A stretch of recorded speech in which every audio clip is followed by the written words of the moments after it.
Good YouTube. Quinn Wade coming to you with that instant basketball analysis playground on YouTube exclusively on there forever, of course. And we're going to talk about how the Houston Rockets beat the Dallas Mavericks 111 to 107. The Rockets go to 30 and 17 and 17 and 4 at home. The Mavericks go to 19 and 35 and 16 on the road. They had some shots. Obviously, Cooper missed the shot near the rim. He missed a 3-point shot off the dribble. Obviously, Shingun made a nice layup in this one that helped seal the game for the Rockets. And that was really good to see from him. And that's what you need. You have to be able to make the plays. You have to be able to step up defensively when you can. And the Rockets was able to do that more than the Mavericks. But the Rockets won the first quarter 31-28. They won the second quarter 28-23. The Mavericks won the third quarter 31-28. And they also won the fourth 25-24. But they needed more stops and they needed more shots to drop if they was going to win this one. But Daniel Gafford, 28 minutes, 16 points, 7 to 10 from the field, 2 of 2 from the free throw line. He finished with a double-double because he had 11 boards. He was strong in the paint. He did a good job of getting deep positions and just doing a good job of being patient to be able to score in the paint. 1 assist. He also had no turnovers, 5 offensive rebounds out of 11, and 1 personal foul, and a +1 and plus minus. PJ Washington played 25 minutes. He didn't score in double figures. They do need him to do that, and he couldn't get it done. In this one, 9 points, 4 of 9 from the field, missed his only 3. He was 1 of 3 from the free throw line. He also had 4 rebounds, 1 assist, 3 turnovers, and a steal, and also 2 personal fouls and 2 offensive rebounds was a -12. And plus minus, you looked at his numbers, it looked a little empty. You wanted more boards, you wanted more shots, you wanted more defense from him, and he just didn't give you that in the 25 minutes that he played. And then Najee Marshall, he stepped up and made a big basket. Other than that, in 32 minutes, he only had 8 points. He went 3 of 11 from the field. He missed his only 3. And on top of that, he went 2 of 6 from the free throw line.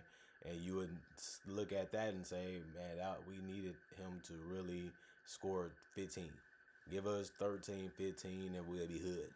And it just didn't happen in this one from him. But he did have 8 rebounds, 2 assists, no turnovers, 1 offensive rebound, 1 personal foul, and a -18 in plus minus. And then Cooper Flag, the man, the mystery is over. He's the real deal. He's one of the best players in the league already. People thought it was a joke. He's backing it up right now. 39 minutes, 34 points. That was game high for him and the Dallas Mavericks for both teams. And he went 13 of 25 from the field. He did it off the dribble. He did it attacking the basket. He did it even in tough situations. And you have to give him love and respect because he was able to deliver besides in the clutch moments, really. But he went 1 of 4 from 3, 7 to 10 from the free throw line, had 12 boards. That's a double-double right there. And he also had the most rebounds on the team. He also had 5 assists. That was tied for the most on the team. He also had 2 turnovers and 1 block, 1 offensive rebound, 1 personal foul, and a +2 and plus minus. You just got to hope that the 3 comes around. He's taking them. He has confidence in them. They're just not dropping. He needs to put more work into that shot. And maybe it'll pay off for him in the future. Some people learn how to shoot threes. Some people just never get that great at them at the same time. So we'll see what happens with him with that shot. Max Christie, 32 minutes, 11 points. He went 4 of 11 from the field, 3 of 4 from 3. His 3-point shooting was really good. And this one, they needed it. Every single last one of them. They actually needed all of them to go down. But it didn't happen. 2 rebounds, 1 assist, 1 turnover in the block, 1 personal foul, and a -7 and plus minus. Dwight Powell, 6 minutes. He missed his only shot, which was a 2-pointer. And then he had 3 boards, no turnovers, 2 personal fouls, and was a -12 and plus minus. Caleb Martin, 17 minutes, 4 points, 1 of 4 from the field, 1 of 1 from 3, 1 of 2 from the free throw line. He ended up having 4 rebounds, which was the most off the bench, and he also had the most assists off the bench with 5. He also had no turnovers and 2 steals. The 2 steals was the most off the bench. He had 1 offensive rebound and a +7 and plus minus. It's good that he was active and looking for any way that he can possibly benefit the team. And he needed somebody to step up and do that off the bench. And Musa, 13 minutes, 3 points, 1-1 from the field, 1-2 from the free throw line, one rebound, one assist, one turnover, and a block. That's what he's out there to do is man the paint. And he was able to do that a little bit in the minutes that he was out there. Two personal fouls and a +7 and plus minus. Klay Thompson, 28 minutes, 9 points, 3 of 9 from the field, 3 of 7 from three, two rebounds, two turnovers, one personal foul in the offensive rebound and a +7 and plus minus. If he's knocking down his threes, you're happy. He could have made them better. You wish a couple more would have went down, but he came in and did exactly what you love from him. And that's the type of night that he had, was a good one. Brandon Williams, 9 minutes, 13 points. He went 5 of 7 from the field, 2 of 3 from the 3-point line. Of course, you're going to let him open for the three. They was basically daring him to shoot. He was able to hurt him a little bit with the two that he made, even though he did miss one. That's still better than missing all of them, of course. And then obviously the scoring that he was able to do off the dribble and get into deep positions helped also. One turnover, one personal foul, a +3 and plus minus. Ryan Nembhard, 11 minutes, 0 of 4 from the field, 0 of 2 from three, one rebound, 3 assists, one turnover, and a block. No personal fouls, and a +2 and plus minus. Obviously, the banged upness of the guards ended up allowing more time for Ryan because of Brendan Williams not being able to play that many. That he just couldn't make a basket, even if it was open. But he still did push and try to find his teammates when he could. And that's what he's out there to do. And he was able to do that successfully. And then you look at the Houston Rockets. Kevin Wayne Durant played 36 minutes and 38 minutes, and he had 13 points. He went 6 of 17 from the field and 1 of 4 from three. He has games like this where it just seems like he knows exactly what he's doing, and if it goes in, it goes in. If not, he's going to keep trying, even from three. He was 1 of 4 from three. He's still having a good season. He's still efficient when it comes to the entirety of the season. But he has had a lot of games like this where if the shot's not falling, he just say, I won't keep taking them throughout the game. And if they start falling, I'm happy. If not, I'm glad with what I have done offensively. And some people get it, some people don't. 5 rebounds, 8 assists. He also had 1 turnover and 2 steals.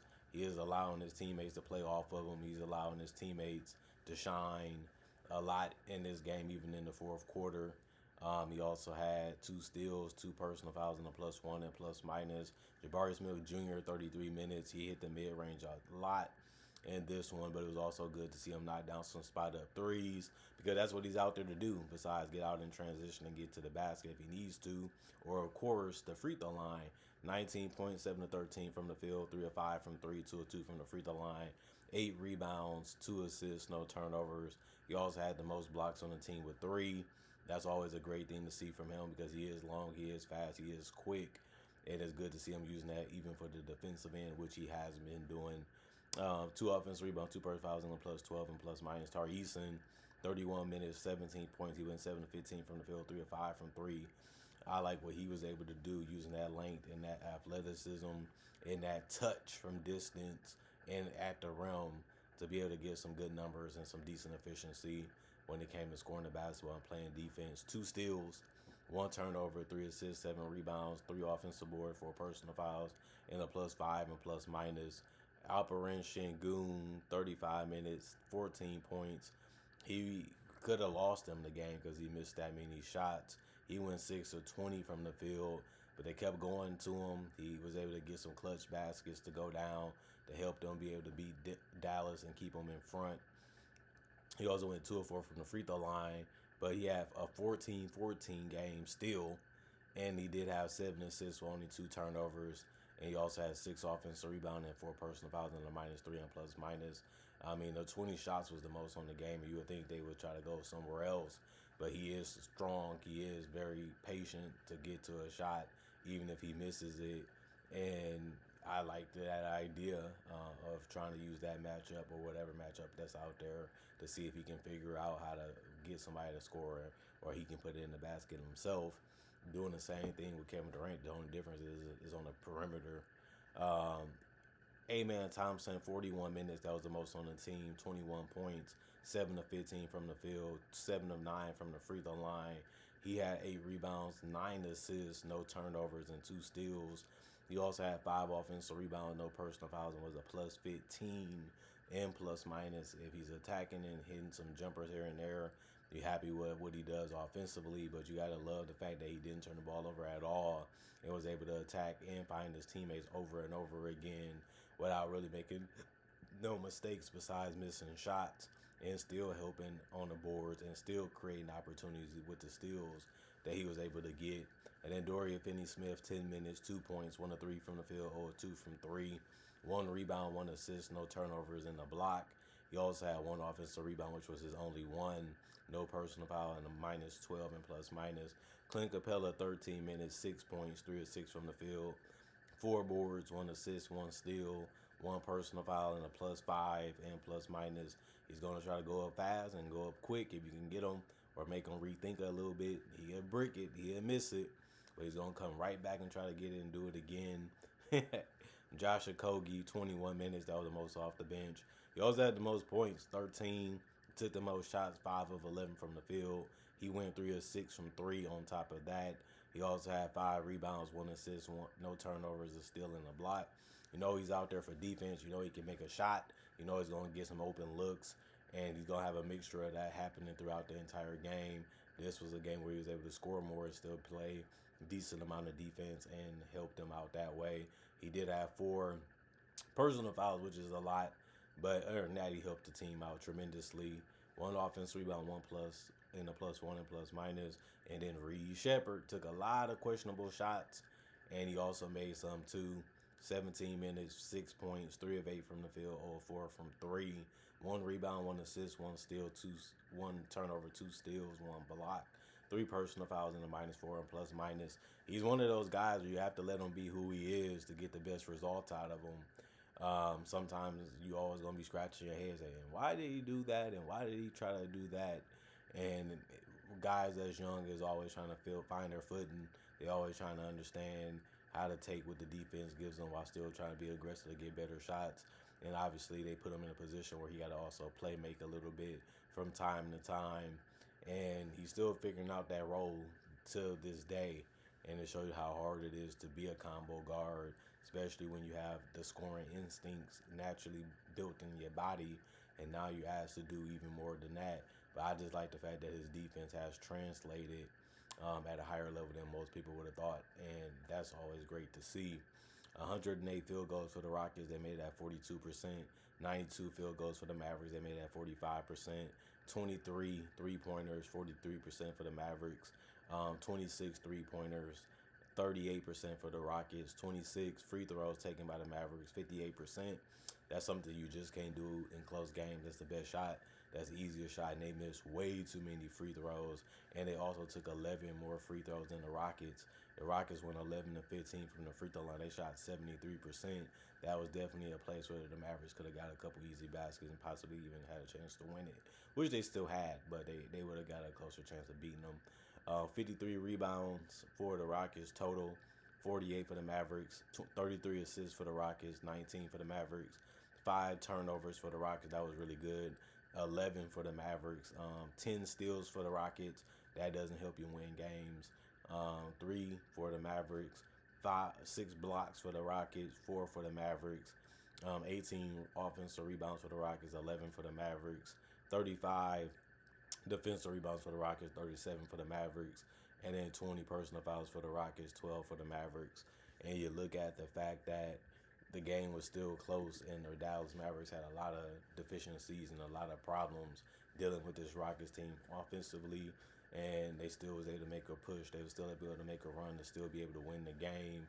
At the end of the day, you have to be glad that they played. You have to be glad that they kept going, and you got to be glad that they gave it their all, even though they did come up short. And it does hurt to lose games when you think you can win it. You feel like you're going to win it, and it just didn't materialize into what they wanted it to be and how they wanted it to go. Part of the game, you have to deal with that. You have to eat that up, and they did. You know, they played like men. They played like a good group, and they had good chances. Cooper, they feel like he got fouled. They didn't call it. He got back up and started trying to make things happen defensively. And even then, it just wasn't enough from the entire team, But I like what they was able to do, and I like the fact that the Rockets was able to take that and say we can still beat y'all, we can still close y'all out. We know it ain't gonna be easy. We know it's gonna be hard to do, but we feel like we can get it done, and they actually got it done. And that's what the better teams have to do against the weaker ones. And this was a situation where the Mavericks should have lost. They was supposed to lose, and they did. And you're just happy and excited about how it went if you're a fan of basketball. But other than that, not much to say for the Mavericks and the Rockets. They should have got this one. They did. Comment, like, subscribe, share, hit that notification bell to get that analysis when it first come out. Y'all stay blessed up. Y'all stay good. Peace. And I'll see y'all later today, hopefully with more analysis.